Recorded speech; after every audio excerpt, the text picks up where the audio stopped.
Hello, I'm going to be making videos to be explaining a little bit how to start out doing crocheting if you've never done it before, or if you've tried and it just hadn't quite clicked. I'm hoping that this might give you the answers you've been looking for. I'll start off by talking about the kinds of yarn. There obviously are very many different kinds of yarn. The most popular is the acrylics, which are these two big skeins here. This is the Red Heart with Love. They have a really soft yarn. It doesn't even feel like acrylic. That's one of my favorite ones to use.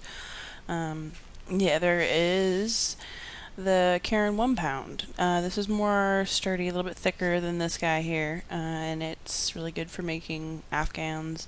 You get a lot from the skein. In each skein you get 812 yards, which is quite a lot of yarn.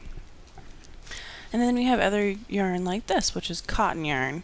And unfortunately this is the little ribbon guy fell off here, but hopefully you can see that's still alright. And it just tells you what's going on with the ribbon.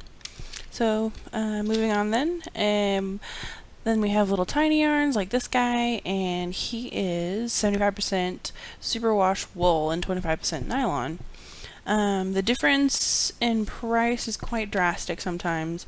This guy is, like I was saying before, is 812 yards, and it's only about $10 to get him at like Joann's, whereas this one is $5 and you only get 50 grams, which is also how many yards? 250 yards. So that's quite a bit expensive, but if you have a very specific project, it's always worth getting that yarn. But if you're going to be practicing, there's no sense in getting these really expensive yarns like the cottons and things. If you start off with the acrylics, it's just fine.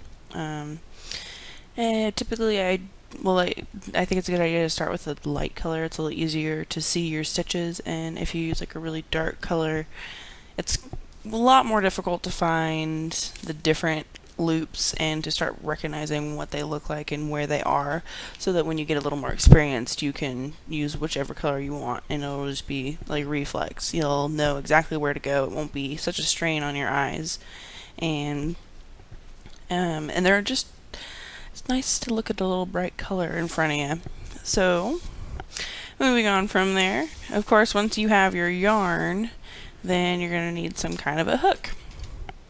And on each of your skeins of yarn, it will tell you a lot of information here, but one of the things it tells you, I don't know if my camera will focus here, it probably won't, but it tells you what size of hook it recommends. And this one says it recommends a K hook, which is actually this guy here, which is quite big. They just recommend that, saying that that's the best for this yarn, saying that it'll make the nicest gauge of yarn. And we have different kinds of hooks, a lot of metal, some plastic, some metal looking materials, and anywhere from, this big guy here to all the way down to these little teeny tiny guys, or even smaller down to these guys, which is what you use when you're crocheting thread. I know it's kind of hard to see, sorry about that. And some of these crochet hooks, they come with handles like this, little rubber handles, which makes it really nice when you are doing a long project and you're sitting for long periods of time. It just kind of gives you a little extra cushion.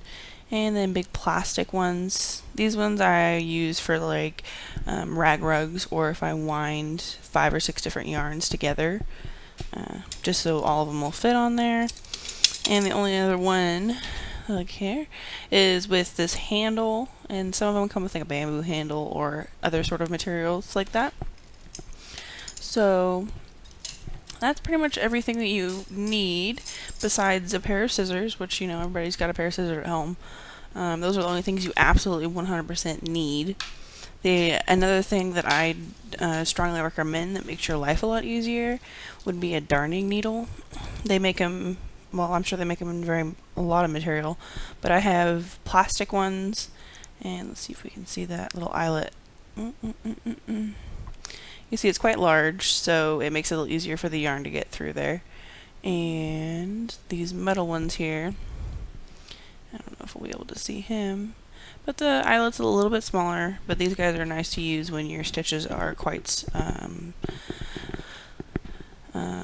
there's a lot of tension in your stitches, because it's really hard to get through with these plastic ones just because they do have some bend in them. It doesn't give you nearly as much to push back on, as of course these metal ones don't have that. And the only other thing I would recommend, and that's only if you want, you really don't need them, you can use yarn scraps to get to the same end with these. But when you're starting your project and you have to do a long number of chains, or you have to keep count of stitches through a row, it's nice to have these because you put them every so many stitches, like you put them every 5 stitches, every 10, 15, 20, however many you decide, and you close it up over that stitch so that if you do lose count, you only have to go back as far as that marker is. You don't have to go all the way back to the beginning to see what's going on. They kind of look like little safety pins, kind of cute. They make them a little bit smaller, but these were the size that I liked, and I got these at Joann's as well. I use them mostly when I'm making long chains, which is the base for almost every single project. If you have to make like a 300 long chain, it's kind of nice to put them every 25 or so. So just so you know kind of what's going on, and if you do end up miscounting or losing your count, then it's nice to be able to fall back on that and not feel the need to have to redo everything. Everything else is pretty much just it would just be more like preference. It's not necessarily required anything else. Really all you need, bare minimum, is a skein of yarn, a pair of scissors, and some sort of a hook. That's all you need. And a lot of patience. All you need is this little guy. You'll just need some yarn, and you pretty much can go from there. On my next couple of videos, I'll probably start off with doing what's a chain stitch, and what's the single crochet, double crochet, treble, half double. You know, we'll just kind of go from ground up and see how that goes. So, and I will see y'all next time.